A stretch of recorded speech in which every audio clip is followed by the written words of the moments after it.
नमस्कार दोस्तों, मैं आपका रियल एस्टेट कंसल्टेंट सोनू आपका स्वागत करता हूं।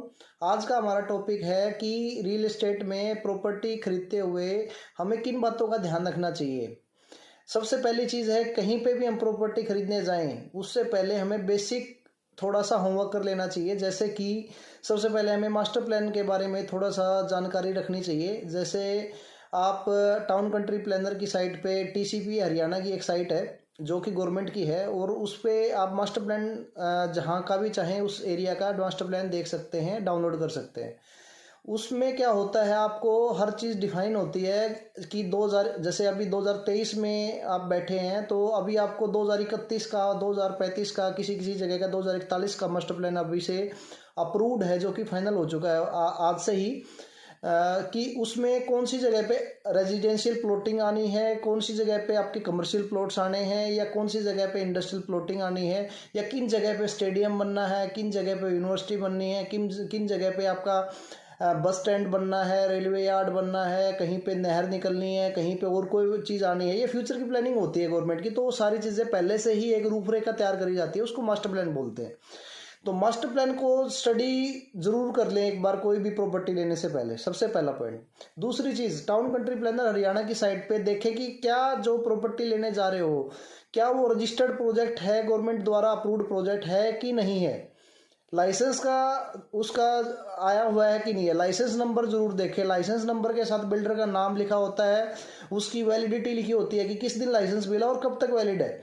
फिर उसके बाद में लाइसेंस के साथ साथ एक और Haryana real estate regulation authority है, एच रेरा, हरियाणा गवर्नमेंट का ही है, जो कि एच रेरा के नाम से है। उसकी साइट पे भी जाके एक बार विजिट कर लें, वहाँ पे आपको रेरा नंबर रजिस्ट्रेशन उस प्रोजेक्ट का हो चुका है कि नहीं, ये ज़रूर चेक कर लें। रेरा रजिस्टर्ड के अंदर आपको बिल्डर का पूरी डिटेल होती है, बिल्डर का नाम क्या है, इस प्रोजेक्ट का उसने क्या नाम रखा है, कौन से सेक्टर में आता है, कितने प्लॉट उसके रेजिडेंशियल हैं, कितने कमर्शियल हैं, कितने टोटल उसका सेलेबल एरिया है, कितना उसको लाइसेंस, कब तक उसकी वैलिडिटी है, कब तक वो प्रोजेक्ट हैंड ओवर करने जा रहा है। वो सारी चीज़ें पहले से ही डिफाइंड होती हैं, बिल्डर को टाइम दिया होता है, एक रूपरेखा के बेसिस पे उसको लाइसेंस और एरिया नंबर रजिस्टर्ड कराना होता है। ये सारी चीज़ें चेक कर ले। और कुछ चीज़ें ऐसी है जो हमें नहीं करनी है, जिनसे बचना है। उसमें पहली चीज़, सबसे मेन चीज़ है, किसी भी कच्ची कॉलोनी में मत जाएं, जितना हो सके कच्ची कॉलोनियों से बचें। बहुत सारे फ्रॉड चल रहे हैं हर जगह पर, हरियाणा में हर जगह पे, किसी पर्टिकुलर किसी लोकेशन की बात नहीं है, हर जगह पे फ्रॉड चल रहे हैं। उसमें वहाँ के लोकल कुछ लोग 2-4 किले ज़मीन कृषि वाली एग्रीकल्चर लैंड को वहाँ पे प्लॉटिंग कर देते हैं, साइड काट देते हैं, गलियाँ उसमें मिट्टी डाल के, और बहुत ही सस्ती ज़मीन उनको एग्रीकल्चर की लैंड मिलती है, बिना कोई गवर्नमेंट की फीस भरे, बिना लाइसेंस लिए, बिना रजिस्ट्रेशन कराए, बिना मास्टर प्लान के अप्रूवल के, वो अपनी मन मर्जी से जी करे उस साइज का प्लॉट काट देते हैं। लोगों को लुभाते कैसे हैं, लोग उनकी बातों में फंसते इस तरीके से कि जी करे जी, आप 20% पैसा दो, बयाना दो और अपना बेशक से कब्जा ले लो जी। लोगों को लगता है यार ये तो मार्केट में तो कोई चीज़ अगर 50,000 रुपये गज की लाइसेंस की मिल रही है, ये कच्ची कॉलोनी में अनअप्रूव्ड में 10,000 रुपये की मिल रही है, 5,000 की मिल रही है, सस्ती है ले लो। लेकिन वो इसी तरह फंसते हैं, उन्होंने प्लॉट ले तो लिया, गले में सांप डाल लिया जी, निकलेगा नहीं। अब वो प्लॉट ले लिया, वापस निकलना मुश्किल हो जाता है। फिर उसके बाद अगली उसकी EMI आ जाती है, फिर उसके बाद निकलने के रास्ते बंद होते चले जाते हैं, वो बंदा फंसता चला जाता है लाइफ टाइम के लिए। तो उन कच्ची कॉलोनियों से परहेज करें। दूसरी चीज़ जो मेन चीज़ है, आप उस प्रॉपर्टी को जिसको भी लेने जा रहे हैं, अगर कॉलोनी में है तो उसका ये जरूर चेक कर लें कि उसका डायमेंशन वगैरह जो रजिस्ट्री में लिखे हुए हैं वो फिजिकल भी है कि नहीं है। बहुत सारे फ्रॉड ये भी चल रहे हैं मार्केट में, रजिस्ट्री मान लो 200 गज की करवा रखी है कागजों में, मौके पे ऊपर वहां पे 15-15 गज, 10-10 गज उसमें कम मिलते हैं, पैसे पूरे के ले लेते हैं, फिर उसके पीछे घूमते रहो जिस प्रॉपर्टी आपने जिससे खरीदी है, फिर डिस्प्यूट होते हैं बाद में। दूसरी चीज, एक ये भी चेक कर लें कि लोन वगैरह तो नहीं है, डिस्प्यूटेड लैंड तो नहीं है, एक ही प्रॉपर्टी को 4 जगह पर रजिस्ट्री तो नहीं हो रखी। उस प्रॉपर्टी का तहसील में जाके ये इंक्वायरी कर ले कि 10 साल तक का इसका पीछे का रिकॉर्ड क्या रहा है, इसका पहले का ओनरशिप किसका था, किसने ये खरीदी थी, किसके पास पहले ओनरशिप थी, आज की डेट में इसका कौन मालिक है, सारी चीजें देख लें। इंतकाल जरूर करवाएं प्रॉपर्टी का कॉलोनी के अंदर, खास कर जो गवर्नमेंट के लाइसेंस प्रोजेक्ट होते हैं उनमें इंतकाल नहीं होता है, जैसे हुड्डा के सेक्टर हो गए, या फिर आजकल दीनदयाल जन आवास योजना के लाइसेंस आते हैं, तो इनमें इंतकाल नहीं होता है अभी, क्योंकि ये बिल्डर के नाम पे चलती हैं ये सारी चीज़ें, बिल्डर को लाइसेंस और वो सारी चीज़ें दी जाती हैं, उसके आगे फिर रजिस्ट्री एक कन्विंस डीड होती है बेसिकली वो। और उसके जो है रूल रेगुलेशन अलग होते हैं। तो आप कॉलोनी में अगर कुछ भी ले रहे हैं तो उसका रजिस्ट्री और इंतकाल अब कंपलसरी है। जिस दिन रजिस्ट्री होती है उसी दिन इंतकाल की पर्ची साथ की साथ कटती है। गवर्नमेंट ने अच्छा इनिशिएटिव शुरू किया है, तो ये ज़रूर चेक कर ले। इसमें कोई भी चीज़ ऐसी नहीं है कि भाई आपको उसका नुकसान है। तीसरी चीज़, एक बहुत ही इंपॉर्टेंट चीज़ है कि स्टैंप ड्यूटी के ऊपर, ये स्टैंप पेपर के ऊपर आज की डेट में 100 रुपये का स्टैंप पेपर के ऊपर लोगों ने ऐसा धंधा, गोरख धंधा खोल रखा है कि एक प्लॉट को 5-5 आदमियों को बेच देते हैं।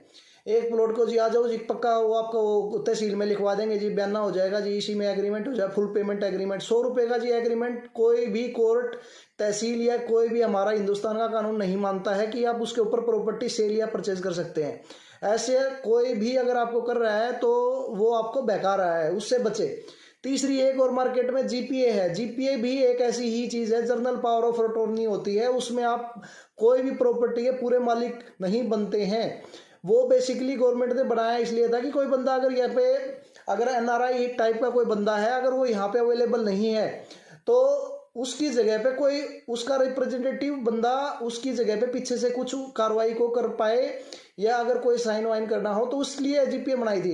लेकिन लोगों ने उसका मिसयूज करना शुरू कर दिया। जीपीए के बेसिस पे लोगों ने प्लॉट बेचने शुरू कर रखे हैं, जो कि टोटली इलीगल है। जीपीए के ऊपर कोई लोन वोन नहीं मिलता है। तो ये चीज़ जरूर चेक कर लें कि प्रॉपर्टी जहाँ पे भी आप पैसा लगा रहे हो, अपनी जीवन की कमाई लगा रहे हो, लाखों करोड़ों रुपए की चीज़ें होती हैं। हज़ारों की बात नहीं है कि आपको अगर कहीं पर लॉस भी हो गया तो आपको कोई दिक्कत नहीं हो गया। हमारे पास बहुत सारे क्लाइंट आते हैं, बेचारे फंस जाते हैं, नॉलेज नहीं होती है। बहुत सारे फौजी भाई होते हैं, बहुत सारे और कम पढ़े लिखे हैं, कईयों को नॉलेज नहीं है, कईयों को नेट चलाना नहीं आता है। तो इस टाइप की वो मार्केट में ऐसे पता नहीं कितने लोग हैं। बहुत सारे डीलर भी ऐसे हैं जिनको खुद को नॉलेज नहीं है कि क्या चीज़ दिलवाने जा रहे हैं, केवल उनको अपना कमीशन का पता है।